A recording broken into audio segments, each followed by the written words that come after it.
Hi, everybody. My name is Buddy Gott. Welcome to Buddy's Writing Show, episode 36. I'm very happy to have with me tonight. This is a first for the show. I've never had three guests all at one time. So I've got three wonderful guests here. I've got Jana Oliver, Suzanne Johnson, who also writes as Susanna Sandlin, and Anna Steffel. So, ladies, welcome to the show. Thank you so much for being here. There. Hey, And people who are watching live, I apologize for starting a few minutes late, but as I've experienced on other shows, sometimes technical difficulties pop up. So again, thanks for bearing with us, and we'll be beginning now, obviously. So I think we're just going to hop around here since you've all got lots of books out. So I'm going to go from left to right at the bottom of the screen there. Anna, you have a series out. Can you tell us a little bit about that? Yeah, this is kind of crazy. Authors hate to describe their own books. They kind of get tangled up. But I had a reviewer just post a really excellent summary of my storyline. And so I'm going to do the forbidden and just read that quick, if that's okay. That is fine. Okay. So Arvana leads the life of a faithful follower of the Maker in a time of war and turmoil. She has been entrusted by her superior to seek out the one who can wield the power of the blue eye. And look, I have it on, so nobody be bad. So, yeah, this is a dangerous thing. To defeat the awakened Drayden, under the guise of a tutor, she enters the court of Prince LaRouge to assess him as a champion. But in an unexpected twist, a new hopeful man emerges, and she is torn by unsolicited affections from the prince and her developing feelings for the new contender, Captain Daguerreus. And then it just turns into a really brutal love triangle after that. Oh, wow. And this is, you have the Solace trilogy, is that right? Yeah, so that goes over all three books. Okay. What's the name of the first book in the trilogy? It's Seeking Solace. I have it right here. Oh, okay. Fantastic. Fantastic. Now, when did that publish, the first one? That one came out in March, and this winter it's going to be one of Amazon's science fiction and fantasy newsletter selections. Oh, wow. That's fantastic. Congratulations on that. And we'll hop around a little bit here. Jana, you've got a lot of things out. We were talking about that before the show. I was looking at your website, and let's go with Demon Trappers. Can you tell the viewers a little bit about Demon Trappers? sure. I thought it would be kind of fun to take a 17-year-old girl and stick her in the middle of the big battle between heaven and hell. Because, going to high school isn't enough, or, having demons running the streets of Atlanta isn't enough. So I loved Good Omens by Terry Pratchett and Neil Gaiman, and I thought, wow, wouldn't it be cool if we did something really neat with a teen and just put them between Lucifer and the angels and just see what happens with her. So I turn her loose with her dad, trying to learn how to trap demons on the streets of Atlanta, which I'm sure the local convention and visitors bureau is not happy about me talking about it, like cutting down on that tourism, But the cool thing about it was the series did quite well, and I got to watch Riley grow up. So her name is Riley Blackthorne, and she really loves her dad. The problem is, really early in the series, and this is a spoiler, he dies. And so she has to carry on and learn how to cope on her own. And there's a gentleman on the other side named Denver Beck, who's a good old soldier boy. And he wants to try to keep her safe. And Riley just wants to be Riley. And so there's a lot of headbutting plus some really kick-ass demon killing. So a great deal of fun with that series. I mean, I just went, wow, can I write another book? Yeah, great. And there's currently, 4 full-length novels and 1 standalone novella, and that's... Yeah, I got through the whole series for St. Martin's and for the other publishers, and the readers kept saying, we want more. So I said, okay, I'll do a novella to show what happens after the end of the 4th book. And now they're going, okay, so you're going to do another one after that, right? But apparently I am, yes. So I'm going, okay, that's cool. They want to know what happens to, the people in the series, especially Riley. They want to know how well she does as she grows up, Now, what is the first book in that series? It's called The Demon Trapper's Daughter. Okay. And in the U.S., it has numerous other names elsewhere on the planet, but it's called The Demon Trapper's Daughter, and it's... I have to say it's one of my favorite series I've written. I have other faves, but watching Riley go through what Riley went through, and I put her through hell, literally. Um, oh, and you're right about humans. You can do a lot of fun stuff, you know. Having done that, I really, really appreciate that series. Oh yeah, I can tell just hearing you talk about it. Your face I lights love up. it. Seems Yeah, like you had I really love a it. blast writing that. That's Yeah, I fantastic. do. You know, it's kind of scary when you've been working on a series for 5 years and you still love it. I mean, I I just think like, that's wow. scary in a good way. That's great. That's Yeah, great. it is. Yeah. Now, Suzanne, you've got a couple different things out as well. Why don't we talk about the Penton legacy, the Penton vampire legacy? Correct? Right, right. It's a paranormal romance with sort of an apocalyptic vibe to it. There's a virus, not Ebola, Oh, well, but that's thank goodness. yeah, a vaccine has been developed for it that turns human blood poisonous to vampires. Oh. So the vampires drop to the bottom of the food chain and start fighting amongst themselves. And it really is a romance, really. Oh, awesome, awesome. What's the first book in that series? The first book in that series is Redemption. It came out in 2012. The newest one, Allegiance, came out last month. Oh, okay, fantastic, fantastic. And you know, you've got some cool paintings behind you. I just want to mention that. That's got some cool stuff there. I don't know what it is, but I Well, like it. I invited, I'm sorry, I didn't ask your permission, one of my favorite characters to join us. Really? That's the undead French pirate, Jean Lafitte, who is a character in the Sentinels of New Orleans series. Oh, nice, nice. Well, you said you didn't ask my permission, but you know what? Permission fully granted, because I Okay, like it. all right. That's He kind great. of goes where he wants to anyway. Now, which series? No, I'm sorry. What did you say he's from? He's from the Sentinels of New Orleans series, and he actually was a historical figure back in the early 1800s. He was a pirate and operated out of New Orleans. Oh, okay, very interesting, very interesting. And I wanted to point out too that you write under two different names, correct? Mm-hmm. You're under Right. Suzanne Johnson and Susanna Sandlin. Right. Okay, awesome, awesome. Wow, but you know, I got all kinds of notes here, and we've got an awful lot to talk about still. Wanted to ask all of you though. We'll start with you, Anna. Now, when did you first take an interest in writing? Has that been something you've been doing since you were a child, or it came later to you? Well, yeah, I did it as a child, but then when I actually started the professional, I can't say when it was. It was like you're just walking through a field and you fall into a well, and you don't know how you got there or who put the well there, but maybe it's been there 10 years. I don't know. Oh, great, great. And Jana, how about for you? When did you start writing? Back in 1998, believe it or not, I'd had numerous other jobs before that, and I just kind of woke up one morning and just kind of had to write. I don't know what happened. My husband always jokes, I screwed my brain and on the mothership and kind of flipped a little switch, and all of a sudden I have to write. So I just kept. It's of all the jobs I've had, it's the longest held job I've ever kept because it's always different. It's always fun and new. So Right. yeah, it's just had to do it. It was I had to go crazy because of all the little voices in my head. So I thought, well, it's cheaper than medication. I'll just write it all down. There you go. There you go. And it's worked out very well for you. So awesome. Yeah, And I can't complain. Suzanne, how about for you? Well, I'm sort of a newcomer. I've been working as a journalist for about 30 years and was living in New Orleans when Hurricane Katrina hit. Oh, wow. And so I kind of used my first book in the Sentinel series as therapy. And actually had never thought about writing fiction before then, but then I just fell in love with it. Oh, wow. That's fantastic. Fantastic. Let me, this kind of, I guess, leads into something else that for each of you, we'll go back to Anna. I kind of like this, the left-right thing. Who are some of your favorite writers? Okay, it's really weird. Leo Tolstoy is my absolute favorite. Oh, wow. And I kind of think some of that brushed off into this trilogy. It's nowhere near on his scale of what he writes, but just that whole combining the romance with the pressures of war and and how that changes people. So that's and I also love Jane Austen for the dialogue. Oh, okay. Fantastic. Fantastic. Jana, how about for you? I go back and forth between like traditional mysteries or thrillers.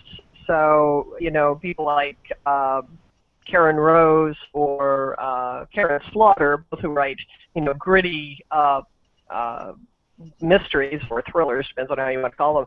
And then I go all the way to urban fantasy. I'm a huge fan of Alona Andrews, Kate Daniels series, Jim Butcher's Harry Dresden, Kevin Hearn, Kevin Hearn's Iron Druid, and the lady to my left here, her Sentinels of New Orleans. Thank you. Yeah, I have Anna's in my to-be read pile, so I haven't gotten there yet. Well, I know I'm going to enjoy them. Oh, fantastic, fantastic. And Suzanne? Oh, I'm so lowbrow. Stephen King, absolutely favorite. Oh, awesome. Yeah. Of the more modern times, big Jim Butcher fan, also for the Dresden series, and Kim Harrison's Rachel Morgan series. Okay. Funny you both mentioned Jim Butcher. I literally just started the first Dresden book last week. They get better and better. They get better and better. Oh, I'm really liking it. My boss, he's been bugging me for months. He's like, you got to read the Dresden Files. You got to read the Dresden Files. And I'm in fear of being fired if I didn't start reading it. And we don't want that. Can you imagine going in front of the Labor Relations Board and I got fired because I wouldn't read Jim Butcher? The way my luck is, someone on that Labor Relations Board would be the biggest Jim Butcher fan in the world. And yeah, you be done. You be done. Yeah. So, one thing I kind of like to delve into non-writing stuff sometimes because I just like to kind of get a vibe for people. Now, I wanted to ask each of you, what kind of music or movies are your favorites? Anna, what kind of music, are you a big music fan? Yeah, I'm an accordionist and a bassist, and so I listen to all kinds of stuff, from polkas to classical music to 80s punk. So. Oh, no, you play the accordion, really? That's awesome. Oh yeah, it is. That's awesome. How about you, Janet? I go back and forth. I don't tend to watch many movies. If I see one here, that's an act of God. But I do. I write to soundtracks, and so I set up a playlist for each book, and I have them out on Spotify. And so I'm always constantly getting new music in. So I'll range from classical to, to pop to Celtic to you name it. So I'm across the board from the Decemberists to classic Phil Collins to I'm trying to think of the Maroon 5. It just whatever is interesting me at the time. It's sort of like the way I read. I'm kind of omnivore when it comes to music and books. So whatever intrigues me is what I listen to. So I do put the playlists out for folks so that they can see what I was listening to when I was writing. That's a lot of fun. I know a few of my writers' friends have done that, where they'll put it up, their Spotify list, and I did that. I make little lists for things too. I have a book that will be coming out later this year. It's called "I Was a Teenage Amish Vampire," and I have all kinds of vampire stuff and just kind of bizarre stuff on there, and it's fun to write to that. I know some people can't write to music while it's playing. There's some, if they do, it's just instrumental stuff. But my tastes are it's all over the place, like yours, and it's fun. It's fun. How about you, Suzanne? Are you a music fan? Very much. Yeah. I tend to be really obsessive, so I'll get obsessed on one artist and listen to him for 2 years. So for the last 2 years, I've been listening to a Cajun artist named Zachary Richard, and also a lot of French-Canadian pop music, David Jalbert. Oh, okay. Nice. Can't explain it. That's cool. I get in obsessive mode too. The last 3 weeks has just been AC/DC in my car, and that's not always great. If I'm driving my mother to a doctor's appointment, and she's like, "Really, Back in Black again?" This is a 74-year-old lady who's not the biggest AC/DC fan in the world. She does like Pink Floyd though, so I give her props for that. We do have some comments here, and I want to bring some of them up on the screen, if you don't mind. This is from Pamela Mason, who says that several reviewers of the Solace trilogy have compared Anna's dialogue to Jane Austen's. That's pretty neat. And also, I wanted to bring this one up from Pamela. She says, Suzanne, did you paint, is it Lafitte? Lafitte? Yeah, she was wondering if you painted that yourself. No, that is actually a historic rendering of the pirate himself. Oh, okay. I said, no, not really big. And Cool. I'm going to just keep sharing some of these. And everyone who's watching live, we very much appreciate it. And if you are watching live and you have some questions, please pop them up. This is from Carolyn Holmes, and she was asking, no demon claw necklace? I assume that's for, That's for me. That's for me, and unfortunately, she wouldn't be able to see it on the screen. I actually was going to wear it. The Carolyn sent me a demon claw necklace that matches what's in my book. And so that's what she's asking, whether I was wearing it or not. Awesome. Yeah, it sounds pretty cool. Demon claw necklace. It is. It was made out of a genuine demon claw, hey? I won't say where we got one. Never. So but Jamie Maltman checked in and said, listening in while I do some day work tonight. So Thank you for listening in, Jamie. So I wanted to ask you all, how involved are you online for your readers? Anna, are you pretty active on your website, Facebook, Twitter, all that kind of fun stuff? I mean, I'm pretty much a hermit, and I have to get over that sensibility. I guess I will be. That's the right answer, right?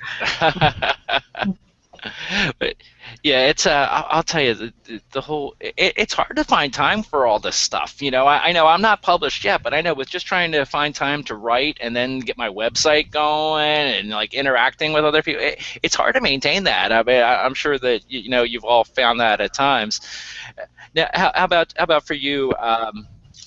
For Jana, how about are you active with the website, Facebook, Twitter, all that kind of fun stuff? Yeah, I'm very active, partly because I just co-authored a book with a marketing professor from Kennesaw State University here in Georgia on social media. My person has to be out there. If I'm claiming to know what I'm doing, I better be out there. So I do a lot of social media. But I find I have to kind of turn some of that off during the day if I actually want to get word count. So I'll chirp in the morning and then shut it down and go do the work and then come back in the afternoon and see what the world's doing while I've been, creating, playing with the fantasy stuff. So I can't leave it up all the time or I don't get any work done. Yeah, boy, isn't that true? Because I know I'll have my my Word document in front of me and I'm trying to get the writing done. And then I'm hearing this little bleep from Facebook or Twitter, and it's like you got to turn that stuff off at some point, or you're not going to get those word counts out there. How about for you, Suzanne? Well, I'm really active on my website, my author website. I have a full-time day job still, so that kind of cuts down on my social media time. Yeah, I know what you mean. I'm kind of hit and run on Facebook and Twitter, but most of my effort goes into my website. Oh, great. And for those watching, I can't do it right now, obviously, because we're live, but I will have the links to each of their websites, here in the description of the show, in the show notes. So if you want to check that out later, well, no if about it, you really should check it out, because I've checked out all their sites, and they're all pretty awesome. They're all pretty awesome. And I had mentioned some other things that you have going on. Jana, you had, in addition to the Demon Trappers, I saw you had an entirely different series called the Time Rover series, correct? That's an older series, from what I understand. Mm-hmm. That was published through a small press in Canada called Dragon Moon, and they did a phenomenal job. It is, in essence, a time travel piece of time travel. I refer to it as Victorian urban fantasy. I take a time traveler from 2057 back to the time of Jack the Ripper, and have her trying to find missing time twists without messing up, history. And so I ended up spending, I think, 8 or 9 months doing the research to get the Victorian era stuff right, because I have a lot of friends who are ripperologists, and they know knives, and you want to make sure that they like you a lot. So I worked very hard on that, and the series did, for a small press, did very well, and it won a number of awards. And that's probably, I love the Demon Trapper series, but the Time Rovers has a piece of my heart in it. It's so hard to write and so cool, and I'm going, someday, I'd love to see a movie. I want to see a movie with that puppy. I really do. That would be great. That would be great. And there's also Tangled Souls. Yeah, Tangled Souls is actually an adult paranormal romance. It's actually a romance between a Irish Catholic detective, a private investigator, and a Wiccan who actually escort souls of the dead across the veil. And putting them together was really kind of fun. And I had friends who are both Roman Catholic and Wiccan, and they go, "You got it right." And I'm going, "Thank God," because I didn't want to annoy either one of them, especially the Wiccans, because I went in with like a multicolored tail or something. So yeah, that one I'd written like 12 years ago, and it had been sitting in a box, and I thought I should do something with it. So I pulled it out and got it edited and put it up, and it's done well. Oh, fantastic. That's great. Congratulations. And Suzanne, you had mentioned, you're quite welcome. We had talked about the Penton Legacy, and I saw some other things here. Storm Force? What would Storm Force? Storm Force is a standalone spin-off from Penton. Oh, so it's got a kind of a spin-off from some of the characters, but not a lot of characters. Mm-hmm. Cool. And then there's one, boy, I'm afraid to even try to pronounce it. What is it? What is it? Chenoir? Chenoir? Yes. Chenoir. Yes. Chenoir is a short that is also a standalone. It's paranormal romance set in St. Bernard Parish, Louisiana. So it's got mer people and maybe some other critters in it. You know. Oh, okay. I like that. Some other critters. That's great. And the Collectors, there's 2 books in the Collector series and another one coming soon? That's the new series. It is not paranormal, so it's my first venture outside into the human realm. So it's kind of weird writing all human characters. But it's about a group of this ruthless rich guys who use ordinary people to try to find the great lost treasures. So the first book, Lovely, Dark, and Deep, which came out in June, they're looking for a ruby cross of the Knights Templar. And in Deadly Common Coal, which comes out in December, they're looking for the lost crown jewels of England's King John. So. Oh, okay. Wow, that sounds pretty cool, it's too. been fun. Yeah. And Anna, now I know you said the Solace trilogy. So is that complete right now, or are there going to be more stories with those characters? And it's complete right now. The last volume, Solace Arisen, was released September 1st. Oh, okay, great. Right now, I'm working on the prequel series to that. Oh, nice, nice. Do you have a title for that yet? It would be The Unchosen. Mm-hmm. Yeah, working title. Oh, okay. I know what you mean. I've got like 3 or 4 working titles for something I'm doing right now. I really didn't even title these books. The editor did. Oh, okay. My titles were so awful. So you're doing the George Lucas thing, and you're going back and doing the prequels after you get the yeah. So precisely, I'm doing the George Lucas thing, and I'm going to be wildly successful, just like That'd he be cool. That really would be cool. I just asked for no one like Jar Jar Binks in there, you know. Oh no. No, George. Okay. Well, I'll tell you what, I've had the greatest time talking with the 3 of you here tonight, and I know we did have some technical problems, and thank goodness we got over that. I wanted to send a thank you out though to Pamela Mason. Pamela Mason set up this whole interview tonight because she is friends with and works with all 3 of you, I believe. And thank you so much, Pam. And Pamela has Writer Mason Productions. I'll include a link to that too in the show notes for this.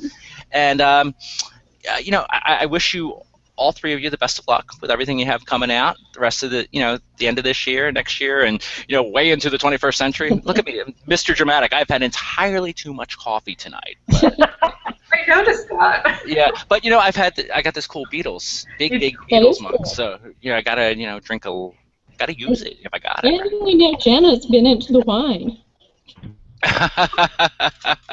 Well, you can't go wrong with wine and coffee. I say that all the time. No. I think it even says that in the Bible somewhere. But thanks again to all 3 of you. I really had a lot of fun. And everyone, please check out their sites, check out their books. You can find them on, I guess, all fine online retailers. All 3, yes. Right? Yep. Okay, great. All right, well, thanks again, my friends. And everyone, thank you so much for watching. And if you're new to the show, please consider subscribing. Like I said at the beginning, this is episode 36. I do a new interview every week with writers. So thank you, everyone, and have a great night. Thank you. Thanks. You're welcome. Thank you.